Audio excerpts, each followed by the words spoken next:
Now, you and your dad, can I just say, there's something that you're bonding over, and that's your hair loss? Or lack of, yeah.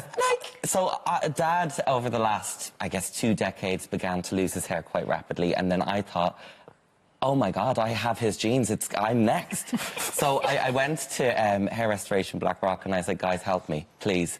And they gave me amazing advice, and I was put on a drug called finasteride and the minoxidil lotion for the top of your head, and then... And you made this video with your dad. You and your dad. Yeah, but we secretly decided, the clinic and I, that we'd surprise Dad with hair transplant surgery. And so I wheeled him into Blackrock and I said, we're going to get you a full head, Dad.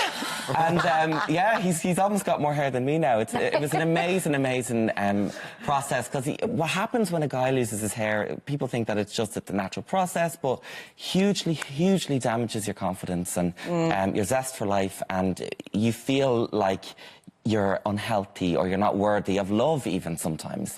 And Dad is a super funny, confident guy, and that was heartbreaking for me to see. It's great that it's working out for him. Things are really working out for you as well in the UK at the moment. You're flying it. You met Theresa May, the Prime Minister, is that right? Yeah, nuts, isn't it? Yeah.